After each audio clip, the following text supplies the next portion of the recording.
Vamos entonces a tener una palabra de oración antes de abrir la palabra de Dios. Querido Señor, te pedimos que nos bendigas y que al estudiar tu palabra podamos, Señor, entender tu plan para nosotros. Que podamos crecer por sobre todo y podamos conocerte mejor. Y que, Señor, danos un espíritu dispuesto a seguirte. Esto te lo pedimos y te lo agradecemos sin merecerlo en el nombre de Jesús. Amén. Perdonen.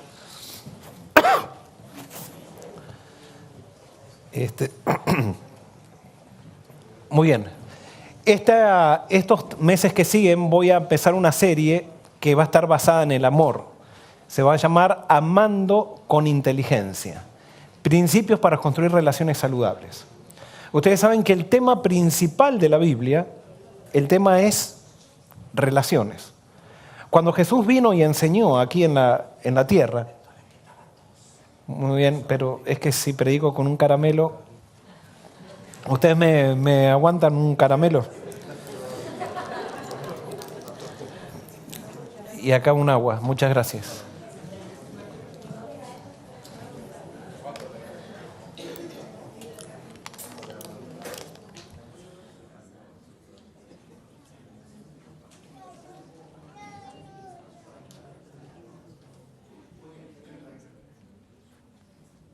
Perdónenme, ahora me van a tener que aguantar con eso ahí, pero va a ser hasta que se me pase la picazón en la garganta. Cuando Jesús vino aquí a la tierra, si ustedes analizan todas sus enseñanzas estuvieron basadas todas en relaciones. Cómo amar a Dios y cómo amar al prójimo. Esas fueron todas las enseñanzas de Jesús. El gran problema con el cristianismo actual es que hemos tergiversado las enseñanzas de Jesús y las hemos transformado en teología abstracta. Entonces, muchas veces hacemos definiciones, nos peleamos por definiciones, declaramos herejes a aquel que no tiene la misma definición que yo y no nos sabemos relacionar con la gente, cuando Dios lo que quiso enseñarnos es a relacionarnos con Él y a relacionarnos con la gente. Es tan importante este principio que la Biblia dice claramente en el libro de Juan, que fue uno de los discípulos de Jesús, dice, ¿cómo tú puedes decir que amas a Dios y no amas a tu hermano? Si tú dices que amas a Dios que no ves y odias a tu hermano que ves, quiere decir que eres un mentiroso. Tú tienes que empezar amando a Dios, amando a tu hermano. Entonces Jesús les decía a los discípulos, si ustedes quieren darme un vaso de agua a mí, no me lo den a mí. ¿A quién le tenemos que dar?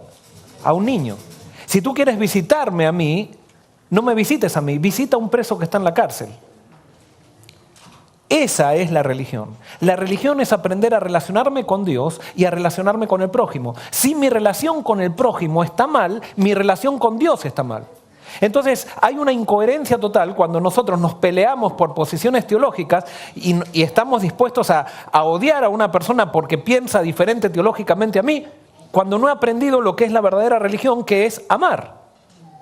Entonces, cuando ustedes ven que alguien, por ejemplo, por una cuestión de teología, odia a alguien que no piensa como él, esa persona no entendió la religión por más que piense que está definiendo la religión verdadera. Y es por eso que en estos 3 meses vamos a hablar de lo que es el amor. Porque al final todo se resume en amor. Pero el amor es un resultado de vivir bien.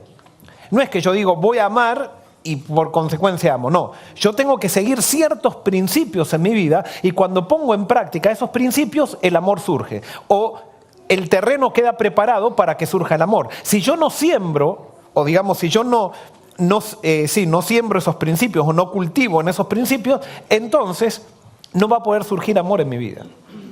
Y por eso todos estamos afectados con estos temas. ¿Por qué? Porque esto va a tener que ver con la crianza de nuestros hijos, va a tener que ver con nuestra relación con pareja, va a tener que ver con los muchachos y las chicas que tienen que elegir una pareja, va a tener que ver con aquellos adultos, aquellos abuelos que tienen nietos o que tienen hijos. Tiene que ver con todos, porque ¿quién de nosotros no se relaciona? Es más, la persona que no se relaciona es porque tiene problemas psicológicos. Ustedes fíjense que cuando estamos afectados psicológicamente, ¿qué es lo que tendemos a hacernos? Aislarnos. Y por eso la mejor manera de sanar psicológicamente es relacionándonos. Y por eso los psicólogos saben que la terapia de grupo es la terapia que más trae buenos resultados. Es por eso que Dios creó la iglesia. Y por eso cuando tú vas a una iglesia y dices, no, porque en la iglesia son todos mal carácter en la iglesia, justamente, si tú te aprendes a relacionar con esa gente de mal carácter, vas a crecer. Para eso Dios dejó la iglesia. La iglesia Dios no la dejó para personas perfectas. La iglesia Dios la dejó para personas que quieren crecer. Y justamente eso es perfección, crecer. Y por eso todos nosotros estamos aquí con diferentes caracteres, con diferentes culturas, con diferentes mochilas que traemos en nuestras espaldas, diferentes familias que fuimos criados, pero relacionarnos con todas esas diferencias, si crecemos en las relaciones, eso es lo que se determina la santificación. ¿Qué es santificación? Santificación no es ser vegetariano. Santificación es aprender a relacionarme con la gente que tengo alrededor. Eso es ser santo. Cuando yo no puedo relacionarme bien con la gente que tengo alrededor, dejo de ser santo. Entonces las personas que son vegan, ojo, yo estoy luchando para ser vegan, soy vegetariano recién, pero ya voy a llegar, si Dios quiere. Ahora, si soy vegetariano, no es para ser más puro, soy vegetariano para llevarme mejor con la gente.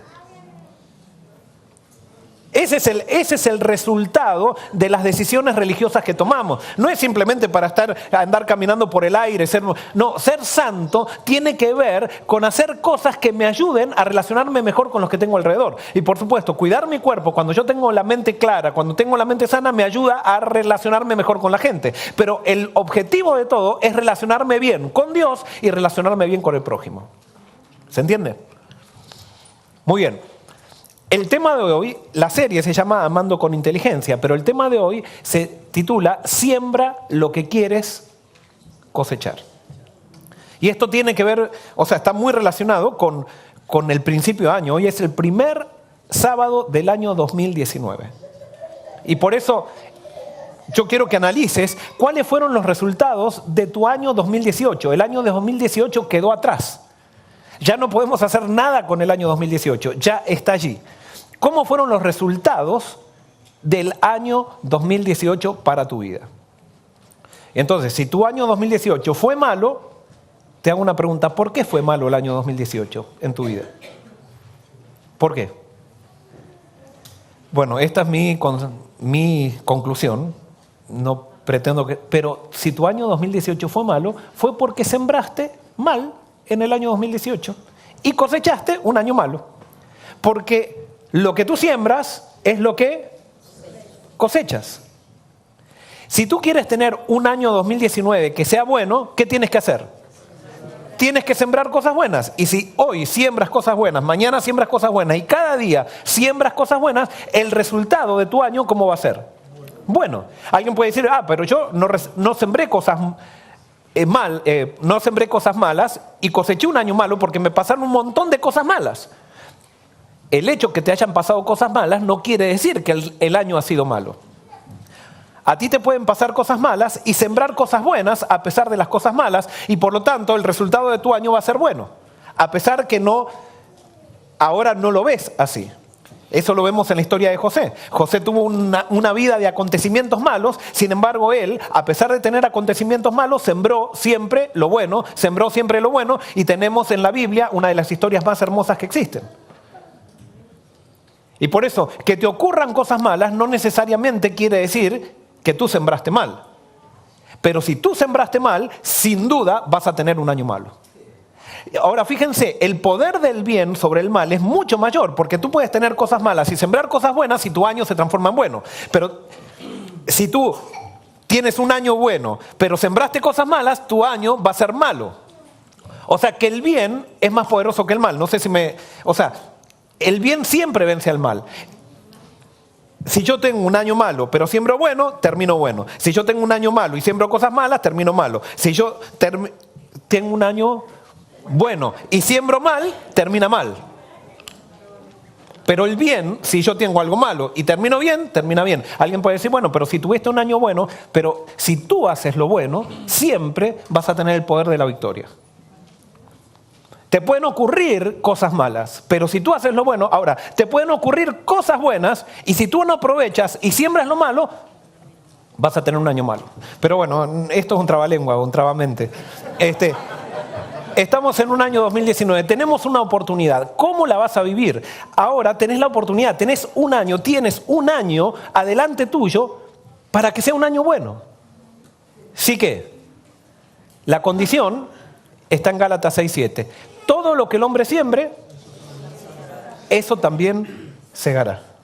Eso es una ley de la vida. Si yo siembro uva, no puedo cosechar peras. Si siembro uva, ¿qué voy a cosechar? Uvas.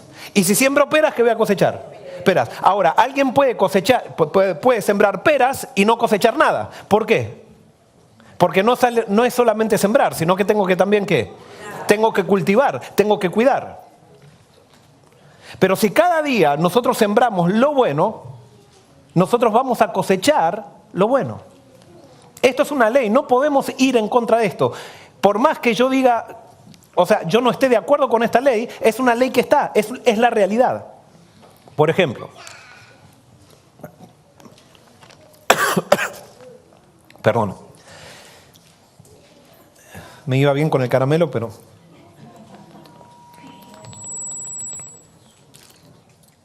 Cuando Dios nos dice, esto es muy importante, cuando Dios nos dice que cosecharemos lo que sembramos, no nos está castigando. Simplemente nos está diciendo cómo son las cosas. Dios no te castiga. Simplemente tú cosechas lo que siembras. Y si tú no estás de acuerdo con este principio, así todo lo vas a cosechar. Alguien puede decir, yo no creo en la... O sea, por ejemplo, yo digo, me voy a tirar de cabeza al piso y yo no creo que me va a salir un chichón. Y te tiras de cabeza. ¿Por qué no crees? ¿No te va a salir el chichón? No, por más que no creas que no te sale el chichón, te va a salir igual. Porque hay una ley y tú la desafías y hay una ley de causa y efecto. Y tenemos que entender que así es la vida. Tenemos que hacernos responsables porque hay personas que piensan, me entrego a Dios y entonces Dios me va a llevar una carretilla y no tengo que decidir nada, solamente estar leyendo la devoción matutina todas las mañanas y vivir así en un limbo sin pensar. No, la vida cristiana se vive inteligentemente. Y por eso lo que hace Dios es cambiarme la mente para que yo descubra su ley y sus principios, y me dé disposición para poner mi vida en armonía con esos principios. Eso es lo que es el nuevo nacimiento. Bueno. Muy bien, ahora, ¿queremos tener un año 2019 que sea bueno? ¿Sí o no? ¿Qué tenemos que hacer entonces? Sembrar bien, muy simple. Vamos a descubrir algunas cuestiones de causa y efecto, para que descubramos que esta ley es una ley que no la podemos alterar. Por ejemplo, si yo en mi casa gasto dinero de más, ¿cuál va a ser el efecto? Yo voy a tener deudas y voy a tener problemas financieros. O sea, por más que no lo quiera, si yo gasto dinero de más, voy a tener problemas financieros. Y yo no puedo decir, pero yo no creo en esto. No, sí, es más, los niños se van madurando en la medida que aprenden a determinar la ley de causa y efecto.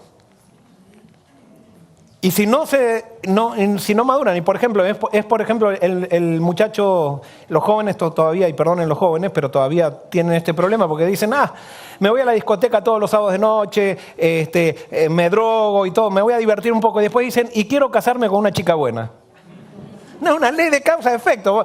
El lugar donde frecuentas es donde lo que vas a encontrar. Vas a encontrar una drogadicta, una loca, y perdonen las que... O sea, no vas a encontrar a alguien que pueda criar a tus hijos. Vas a encontrar a alguien que quiera divertirse. Y divirtiéndote no vas a madurar para criar a tus hijos. Es una ley de causa y efecto. No es que la chica sea mala, son las decisiones que tú tomas. No es que el chico sea malo, es las decisiones que él toma. Y tú decides con quién vas a estar y tú decides cómo te vas a proyectar en la vida de acuerdo a las decisiones que tomas. No es que Dios después te vas a castigar porque fuiste a la discoteca y ahí encontraste a tu novia. No, Dios no te castiga. Simplemente tú vas a tener las consecuencias de los valores que tiene la persona que encontraste en la discoteca. Y entonces no nos damos cuenta y entonces parece como que... Bueno, muchas veces, y Joel Barrios es el primero, tenemos que equivocarnos para aprender. Tenemos que equivocar. Otra ley de causa y efecto. Hacer ejercicio y comer bien. ¿Cuál va a ser el efecto? ¿Cuál va a ser? Salud, irremediablemente va a ser salud. Dice, no, pero yo como bien y hago ejercicio todos los días y me agarró un cáncer. Bueno, si no comieras bien y no hicieras ejercicio, te hubiera agarrado un cáncer antes.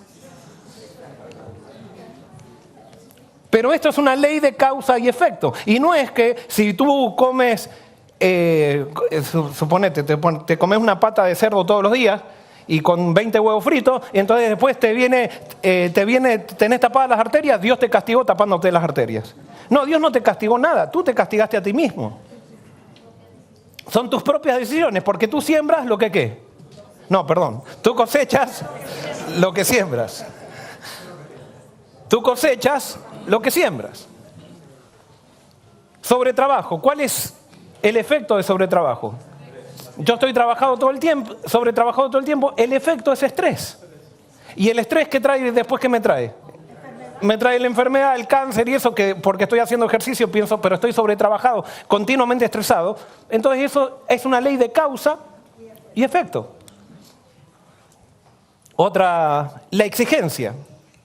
Cuando yo le exijo a los demás, ¿cuál es el resultado de exigirle a los demás?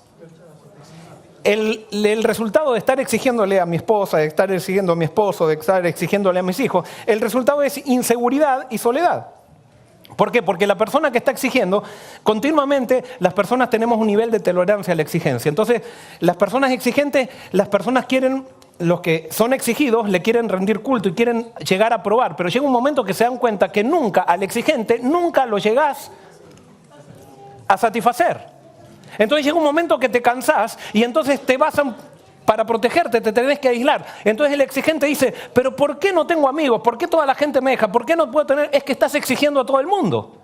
Deja de exigir y vas a ver cómo la gente comienza a estar contigo. Pero no, nosotros queremos exigir, queremos hacer las cosas perfectas, queremos exigirle a nuestros hijos. Queremos que nuestros hijos sean inseguros, exijámosles, estemos continuamente exigiéndoles.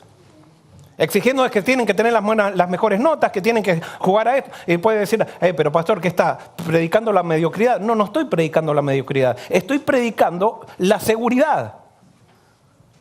Una cosa es motivar y otra cosa es exigir. Y sí, quizás exigiéndole a tus hijos, van a tener tus hijos las mejores notas. Pero el hecho que tengan las mejores notas no quiere decir que sean seguros y no quiere decir que al final te terminen amando. ¿Por qué? Porque estos principios lo que hacen es debilitar el amor. El amor no surge a través de la exigencia. Nunca. Si yo doy amor incondicional, ¿cuál va a ser el resultado? El resultado va a ser seguridad y cariño.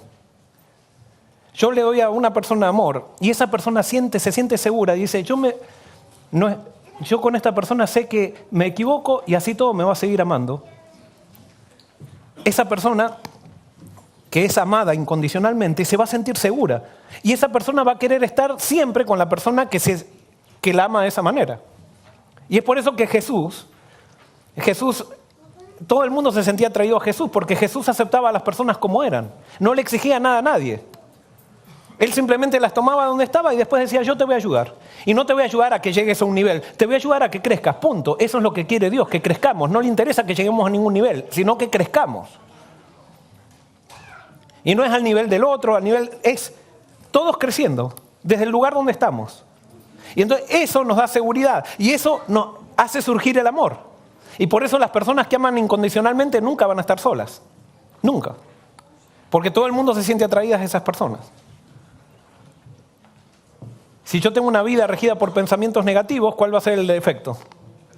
El efecto va a ser una vida con problemas. O sea, mi manera de ver la vida,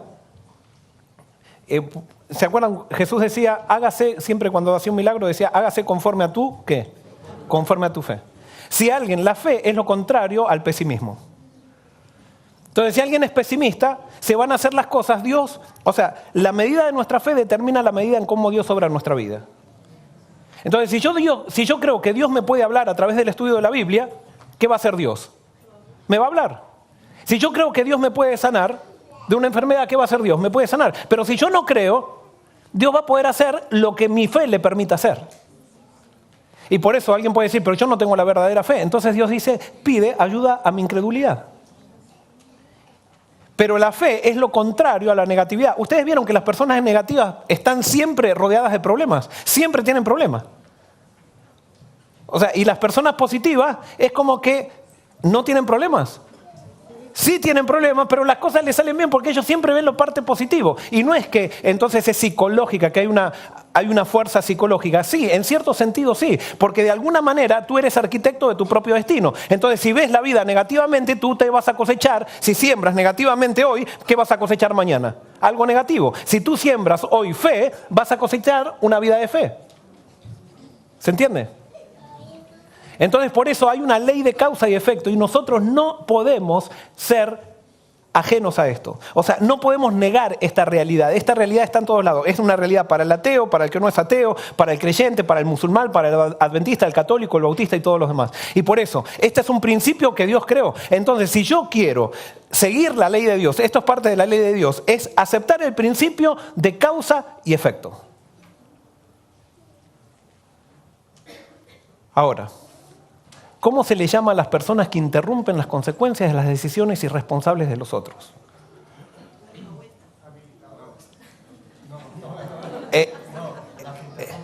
Las que interrumpen a las personas, o sea, las personas que interrumpen las consecuencias de las decisiones de otros. ¿Cómo se llama?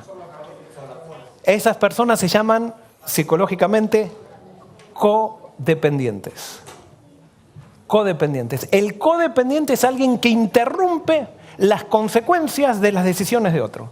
El codependiente es alguien que se mete en la vida de otro. El codependiente, es interesante, esto presten bien atención, el codependiente es alguien que piensa que ama y está tergiversando el amor. Los codependientes no dejan que las personas de su alrededor crezcan.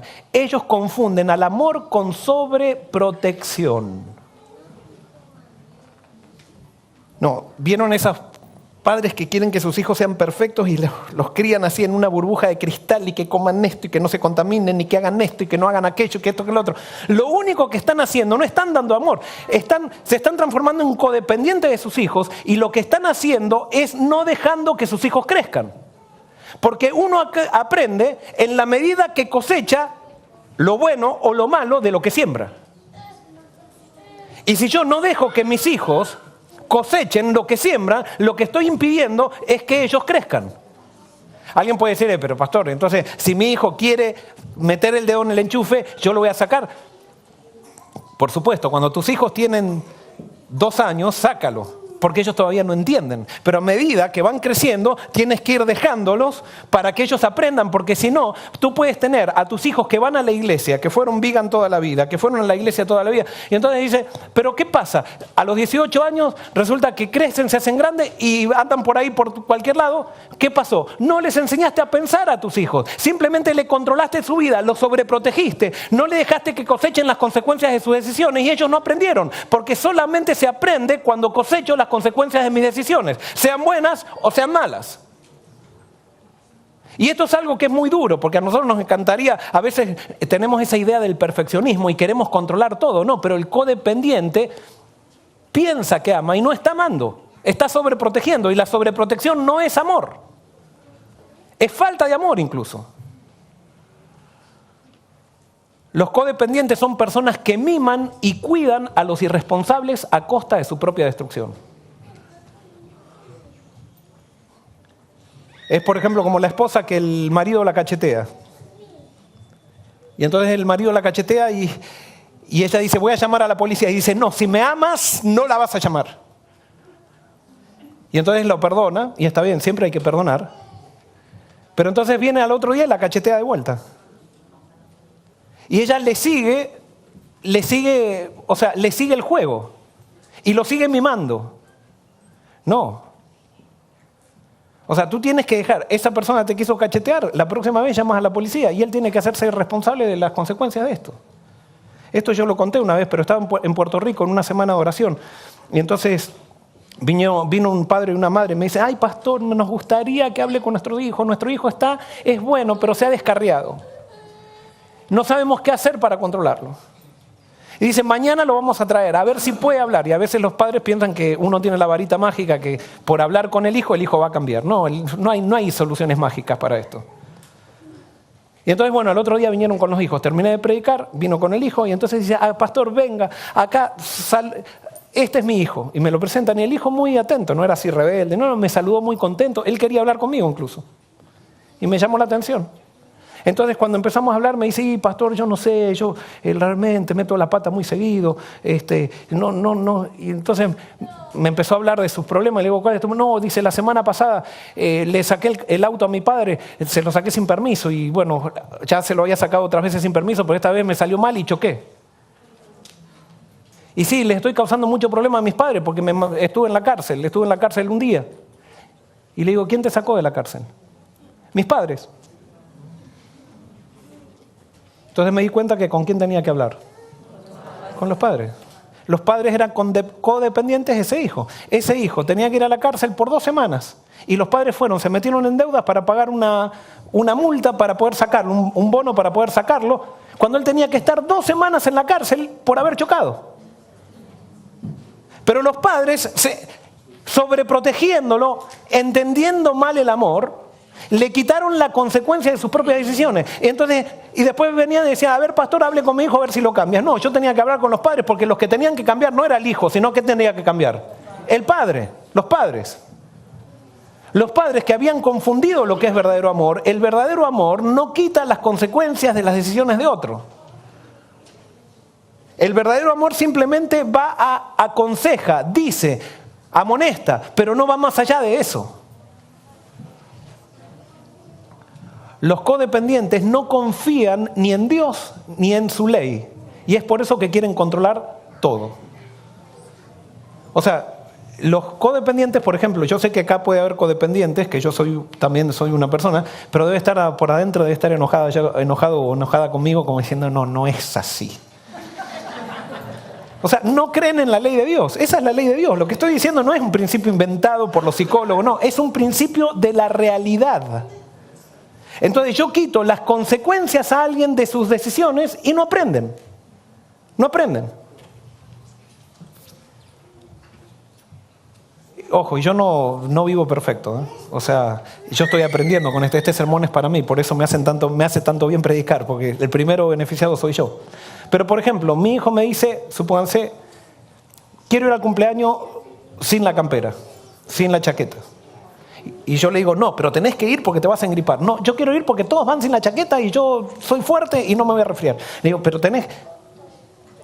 Y entonces empezamos a discutir. Y llega un momento que yo entonces empiezo a agarrar y empiezo a ponerle la chaqueta y él no quiere. No tiene sentido. Llega un momento, tú le aconsejaste y ¿qué tenés que hacer? Déjalo que se vaya sin la chaqueta. Déjalo que se vaya sin la chaqueta. Y se va sin la chaqueta... Por ahí no se enferma, pero si se enferma, bueno, ¿qué es la enfermedad? Es la consecuencia, pero alguien puede decir, pero ¿quién tiene que estar cuidándolo? Yo después. Bueno, no, sí, vas a tener que estar cuidado, pero más vale que se agarre la gripe y que aprenda con la gripe y no después que deje embarazada a la novia y que aprenda con una cosa más grande. No sé si me explico. O sea, nosotros Dios nos da oportunidades para que vayamos aprendiendo las cosas de a poco. Y entonces las cosas de a poco nos van preparando para las cosas de mucho. Pero para eso yo no puedo controlar. Yo tengo que confiar de que Dios tiene un proceso con cada persona y que el objetivo que Dios quiere con cada persona no es que se porte bien. Dios quiere que aprendamos a pensar. Que aprendamos a pensar por nosotros mismos. Que aprendamos a pensar en los principios correctos.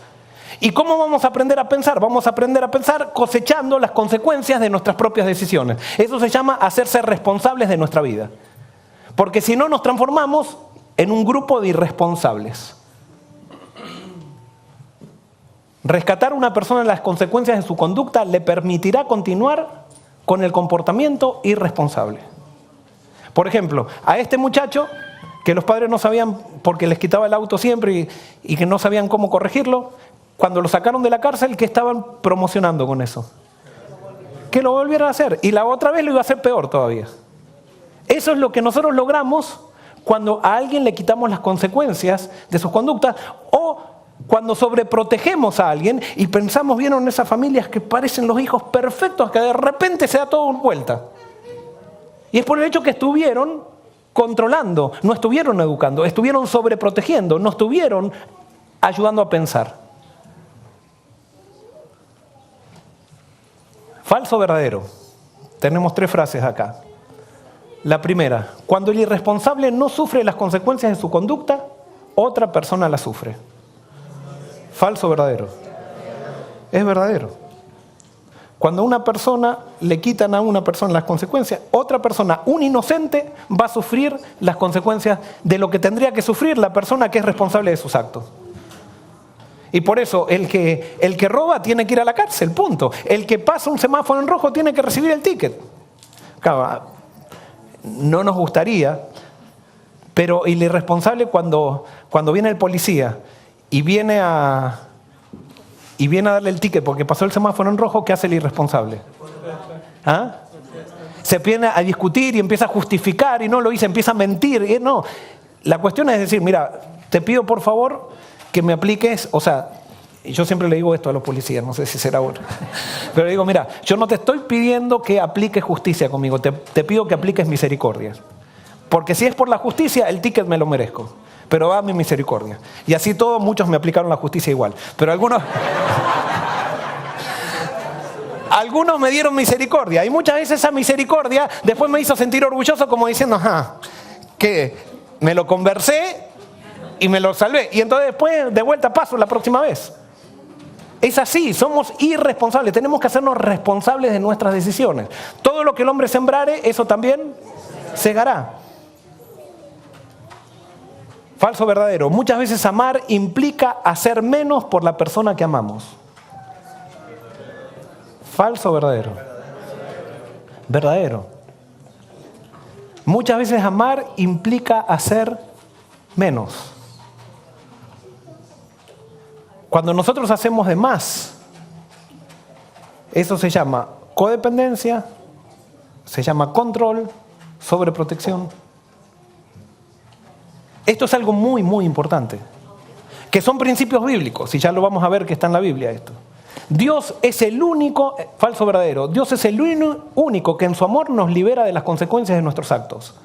Falso o verdadero. Dios nos libera de las consecuencias de nuestros actos cuando aprendimos, pero nunca nos va a liberar de las consecuencias de nuestros actos enseguida que nos equivocamos. Nunca.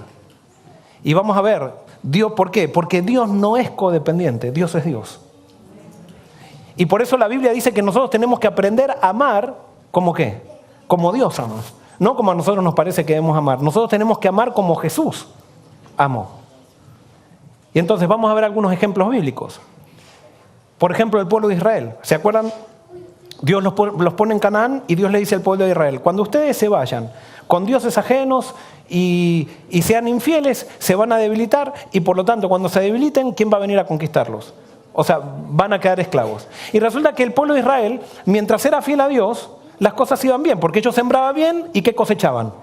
Y cosechaban bien. Pero en algún momento comenzaban a adorar dioses ajenos, empezaban a descarriarse. ¿Y cuál era el resultado? La esclavitud. O sea, no era que Dios les mandaba la esclavitud, sino que ellos se debilitaban por las decisiones que tomaban. Entonces, cuando estaban en la esclavitud, ¿qué hacía el pueblo de Israel? Clamaba. Y cuando clamaba, ¿qué hacía Dios? Los escuchaba y volvía a Dios, y entonces ellos comenzaban, una vez que Dios les cambiaba la mente, eso se llama arrepentimiento, y ellos se daban cuenta, estábamos mal, tenemos que hacer las cosas bien. Comenzaban a sembrar bien de vuelta y ¿qué cosechaban? Cosas buenas. Pero después cuando se sentían fuertes, ¿qué hacían? Empezaban a adorar dioses ajenos y ¿qué venía de vuelta? Venía el mal, quedaban esclavos y ellos clamaban y ¿qué hacía Dios? Los perdonaba. Y eso en la época de los jueces fue así. Y entonces en la época de los jueces dice, y en esa época cada uno hacía lo que bien le parecía. Ahora es interesante. Uno cuando ve ese versículo dice, qué desastre era el pueblo de Israel. No, el pueblo de Israel no era ningún desastre. Dios tenía un plan con eso. El pueblo de Israel, cuando se dieron cuenta que era un desastre, en vez de aprender de sus errores, ¿qué es lo que quisieron? ¿Pidieron qué? Un rey. Decimos, no, es que nos separamos tanto de ti, queremos que alguien nos controle y alguien nos diga lo que tenemos que hacer. Y Dios dice, no, este no es mi plan. Mi plan es que ustedes aprendan equivocándose y a través de las consecuencias vayan aprendiendo y se vayan fortaleciendo. No, pero ellos dicen, queremos un rey que nos controle. Y pusieron un rey, entonces el rey, por ahí que era bueno, todos estaban bien, pero la mayoría de los reyes, ¿cómo eran? malos. Si ellos hubieran seguido, como en la época de los jueces, tarde o temprano hubieran aprendido de sus equivocaciones y hubieran terminado siendo un pueblo fuerte, donde Jerusalén hubiera sido la capital del mundo. Pero ellos interrumpieron esa ley de la causa y el efecto. Y cada vez que tú interrumpes la ley de la causa y el efecto en la vida de alguien, lo único que estás provocando es que no crezca. Y por eso Dios no va a quitar los efectos de las decisiones malas que tomas. Él te va a aconsejar, va a estar siempre contigo, va a estar a tu lado. Él no se va a apartar de ti, pero tú vas a cosechar las consecuencias de tus malas decisiones. Es una ley. Ahora fíjense Jesús con los discípulos. Jesús con Pedro. Le dice, Pedro, ora para que no caigas en tentación. Y Pedro, en vez de orar, ¿qué hizo? Se durmió. Entonces Jesús de vuelta lo amonestó y le dijo, Pedro, ora para que no caigas en tentación. ¿Y Pedro qué hizo? Se durmió. Y va tercera vez, le dice, Pedro, ora para que no caigas en tentación. ¿Y qué hizo Pedro? Se durmió. Si yo hubiera sido Jesús, ahora cuando veo que Pedro se durmió 3 veces, le hubiera dicho, Pedro, vení, te dormiste 3 veces, así que ahora te vas a parar acá al lado mío y vas a estar al lado mío porque si no me vas a negar. Y le hubiera agarrado el cuello diciendo, acá, no te separás de mí para que no me niegues. Si Jesús hubiera hecho eso con Pedro, ¿Pedro hubiera aprendido? No. Se hubiera perdido y Jesús le hubiera tenido el cuello perdido. Y eso es lo que nosotros muchas veces hacemos con la sobreprotección y cuando queremos controlar las vidas de otros para que sean perfectos. No, no podemos hacer eso. Tenemos que dejar que la gente se equivoque por sus propias decisiones y que cosechen las consecuencias de sus malas decisiones. Porque si no, no aprenden. ¿Y Pedro aprendió, sí o no? Sí, porque lo negó a Jesús. Y cuando lo negó a Jesús, ¿con quién se encontró? ¿Con la mirada de quién? Y Jesús no le dijo, ¿viste? Yo te lo dije, te lo dije. ¿Por qué? Porque el sobreprotector, como quiere tener siempre la razón, no le interesa tanto que crezca, sino lo que le interesa es que vean que tuvo razón. Y decir, para que veas que tengo que controlarte, para que veas que yo soy la solución para tu vida. Entonces, ellos cuando alguien se equivoca y cosechan las consecuencias, lo ven como diciendo, bien hecho, ahí está, la venganza. Lo ven como una venganza eso. No, Jesús se puso triste cuando Pedro, porque sabía lo que estaba pasando por Pedro y lo que Jesús quería era que Pedro aprenda. ¿Por qué? Porque quizás Pedro no aprendería. Estaba la posibilidad de que Pedro no aprenda y tenemos que correr esos riesgos. Pero Pedro se fue corriendo al Getsemaní, donde Jesús había estado orando por él. Y Pedro se dio cuenta que podía solucionar su problema reconociendo quién era Jesús. Y Pedro después nosotros sabemos que aprendió. Sin embargo, Judas, que traicionó a Jesús, no aprendió. Y Judas lo dejó, y Jesús dejó que Judas se ahorque. ¿Ustedes creen que Jesús no tuvo tristeza cuando vio que Jesús se ahorcaba? Que Judas se ahorcaba. Sí tuvo tristeza. Pero llega un momento, nosotros no podemos pasar más allá del límite de nuestra vida. Y tenemos que darle la libertad que todo el mundo se merece para vivir como quiere vivir. Y eso lo tienen que entender esposos, esposas, padres, madres, hijos y todo. Una de las grandes calamidades que veo, por ejemplo, con los esposos y las esposas, es que muchas veces la esposa quiere controlar la vida espiritual del esposo. O el esposo quiere controlar la vida espiritual de la esposa. Haz eso y lo único que vas a cosechar es menos vida espiritual en tu esposo o tu esposa. No te sirve de nada, absolutamente nada, la obligación. O sea, la obligación va contraria al amor. El amor es totalmente voluntario. Entonces, si yo quiero conseguir algo, siempre tiene que ser conseguido por la motivación, pero no por la exigencia o la obligación. Lo que es conseguido por la exigencia y la obligación no es real. Me ayuda a evitar un problema presente, pero me trae un problema futuro. Jesús con las iglesias. Ustedes han visto iglesias que se pelean, ¿verdad? Adentro de las iglesias. ¿Sí? Y han visto, por ejemplo, iglesias donde la gente hace política para que los nombren en los puestos, ¿verdad? ¿Por qué Jesús no hace nada con esas iglesias que están predicando de Él? ¿Por qué Jesús no hace nada? Porque quiere que aprendamos. Eso va a traer su consecuencia. Yo hago política, tarde o temprano eso va a traer su consecuencia. Las iglesias que se están peleando es la consecuencia de haber predicado un evangelio tergiversado por un montón de tiempo. No es que hoy me peleé porque tengo mal carácter. No, las iglesias que no pueden, cuando nosotros tenemos problemas doctrinales, que nos peleamos, que no podemos ponernos de acuerdo, es porque hemos sembrado cosas malas por mucho tiempo y ahora simplemente estamos cosechando lo que sembramos. Es muy simple. No hay soluciones mágicas. Queremos dejarnos de pelear, sembremos cosas buenas. ¿Y qué tenemos que sembrar en la iglesia? El evangelio. Pero resulta que por mucho tiempo hemos sembrado que parece que el trabajo de la iglesia es bautizar gente, es presentar informes en los congresos, es manejar la iglesia como una empresa. Bueno, tenemos el resultado de manejar la iglesia como una empresa. Todos nos estamos peleando. Levantemos a Cristo, levantemos el evangelio y vamos a ver cómo el amor surge. El amor surge. Pero lo que estamos viviendo es la cosecha de lo que hemos sembrado. No, o sea, no podemos, acá tenemos que hacernos responsables. Hemos sembrado por mucho tiempo un evangelio hueco. Nos hemos sentido orgullosos de quiénes somos y resulta que ahora no podemos solucionar los problemas por el hecho de que hemos sembrado mal. Empecemos a sembrar bien con Cristo y vamos a cosechar cosas buenas. Seguro. Ahora, ¿qué pasa? Cuando me equivoqué, entonces no voy a tener solución porque ya voy a cosechar las consecuencias de mis equivocaciones. Me encanta este versículo, dice, reconócelo en todos tus caminos y Él enderezará. Fíjate que no dice que te quitará las veredas chuecas, sino que hará. Lo que está chueco atrás ya quedó chueco. Pero desde aquí en adelante yo puedo enderezar, no es que yo, Dios conmigo. No va a ser por el simplemente hecho de yo decir, Dios, te entrego. Sí, yo te tengo que entregar, pero ahora tengo que actuar de acuerdo al plan de Dios. ¿Y cuál es el plan de Dios? Que yo actúe viva inteligentemente, sabiendo que hay una ley de siembra y de cosecha. Si yo siembro bien, cosecho bien. Si siembro mal, cosecho mal. No puedo ir en contra de eso. Es como la ley de Dios. Es una ley creada en el universo. Eso yo le llamo principios de la creación.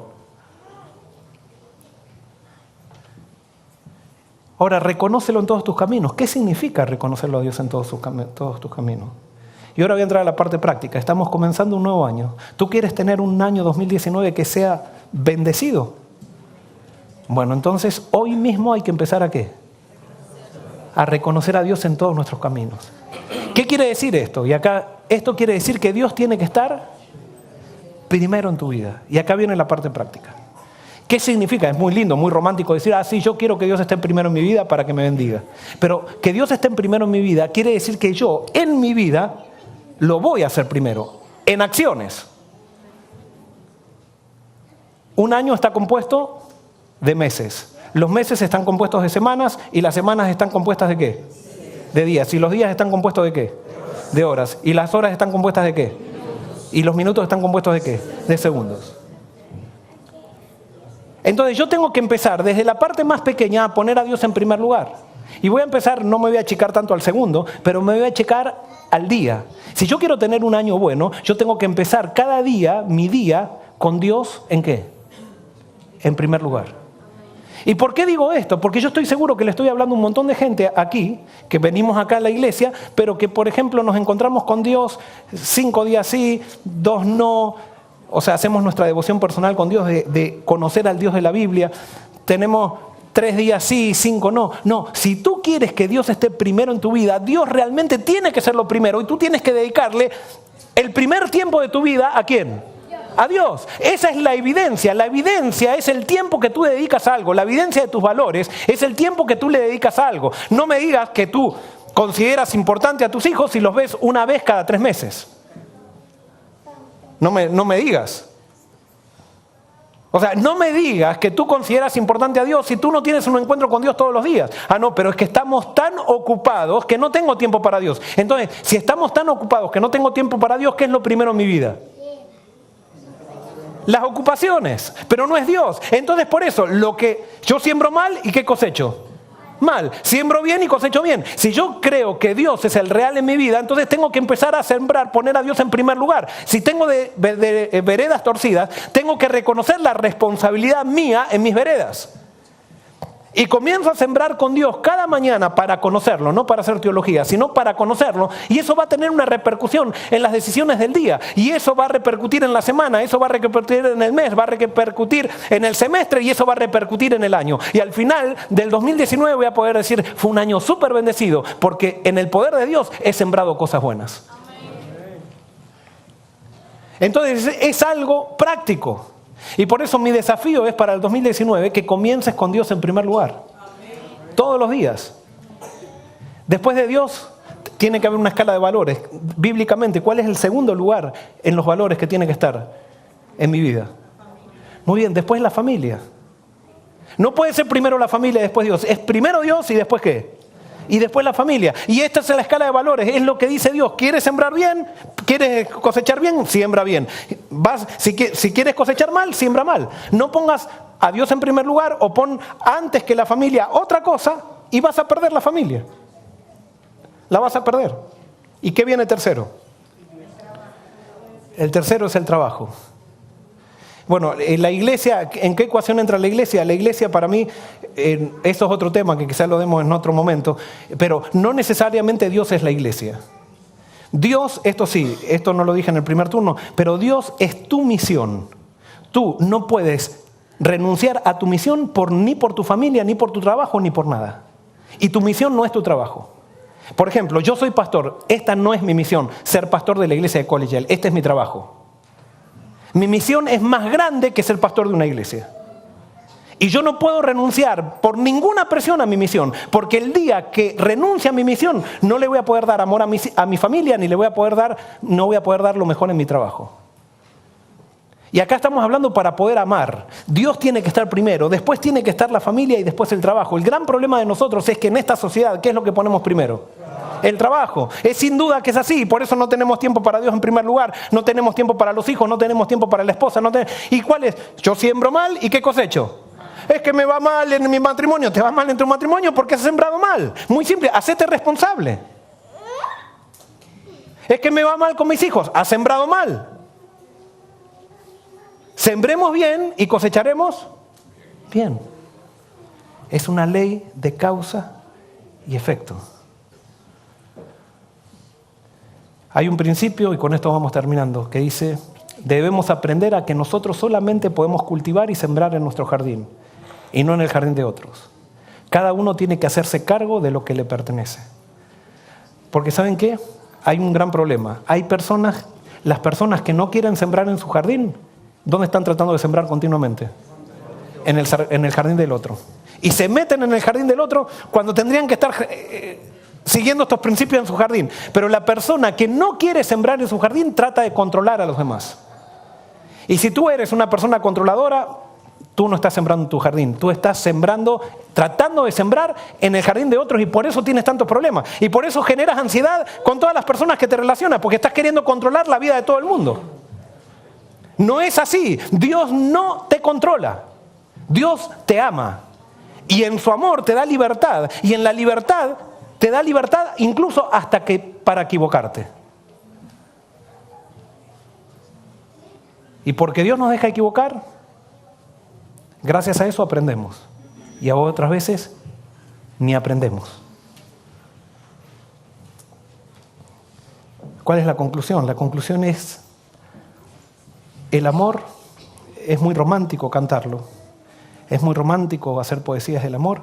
Pero el amor es el resultado de vivir con inteligencia de acuerdo a los principios que Dios creó para este mundo. Y por eso en estos 3 meses vamos a hablar del amor. Y quiero terminar contándoles algo que es muy personal. Cuando era soltero, compuse una canción que no tenía letra. Era una música que a mí me gustaba mucho. Y resulta que mientras era soltero yo sabía que la letra era sobre el amor. Pero trataba de ponerle letra linda, así y resulta que no me podía inspirar para ponerle letra. Y yo ya había hecho muchas canciones, o sea, no era que era mi primera canción. Y no podía, no le pude poner letra. Intenté muchas veces, es más, la regalé esa canción a muchas personas y cuando me preguntaban la letra, todavía no le puse, porque yo sé que habla del amor, pero no. Bueno, ¿cuándo le puse letra a esta canción? cuando conocí a Amelia, no cuando solamente conocí a Amelia, sino cuando me casé con Amelia. Porque cuando uno se casa no sabe lo que es el amor tampoco. Uno se imagina lo que es el amor. Y no les puedo decir que ahora sé lo que es el amor. Pero sí, a medida que fui viviendo con Amelia, aunque ella no sabe que ella me ayudó a componer, porque ayer me dijo, ¿cuál es la historia de esta canción? Porque no me compusiste ninguna, me dice. Y ella no sabía. Justo cuando yo estaba por contar esto, iba a hacer la conclusión de mi sermón, le digo, no te voy a decir cuál es la historia. Ella se sintió mal porque pensaba que esta historia tenía que ver con otra persona, y no, tenía que ver con ella. Tenía que ver con ella. ¿Por qué? Porque cuando me casé y cuando empecé a visualizar lo que es el amor comprometido, porque no hay amor sin compromiso, allí comenzó a surgir la letra de esta canción. Y no quiere decir que la letra es lo que vivimos así, porque la letra es muy linda también. Es el ideal que sí sé que es correcta la letra. En eso estamos. Y en eso es lo que tenemos que estar todos. Es amando inteligentemente. Y por eso esta va a ser la canción lema de estos 3 meses que vamos a estar predicando sobre esto, pero hoy quiero simplemente que la escuchemos. Y desde el sábado que viene la vamos a cantar. Vamos a ponerla.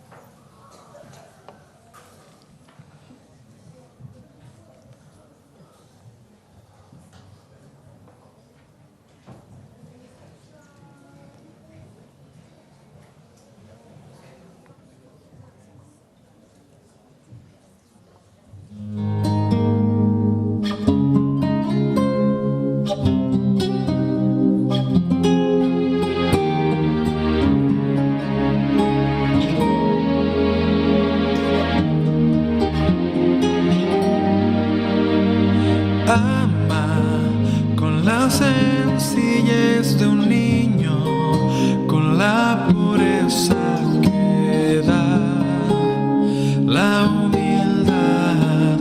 Ama a través de una sonrisa, a través de una canción de amor que se hace en el vivir.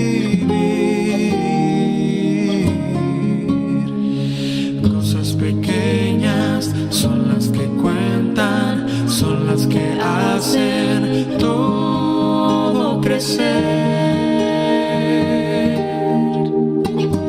Ama cuando una dura prueba llegue hasta tu hogar y golpee tu corazón.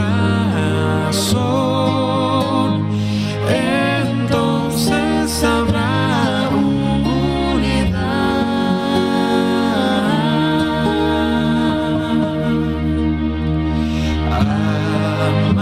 Amarás cuando sepas que es perdonar.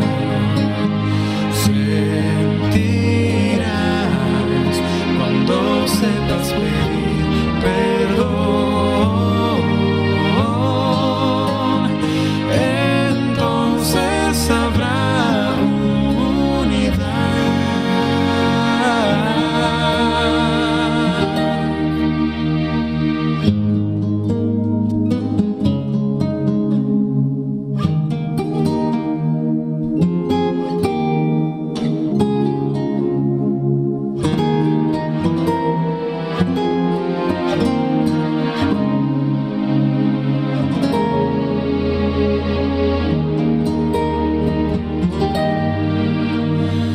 Dios te dará ese amor profundo que se fortalece en la prueba, que descansa en seguridad,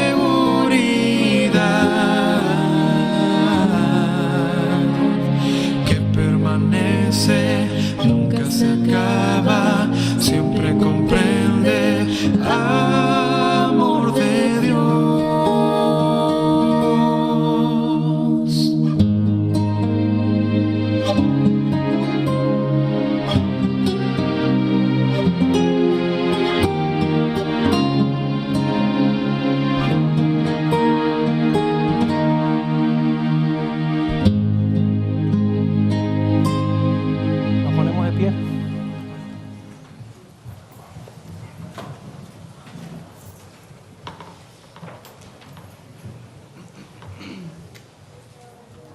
Querido Señor,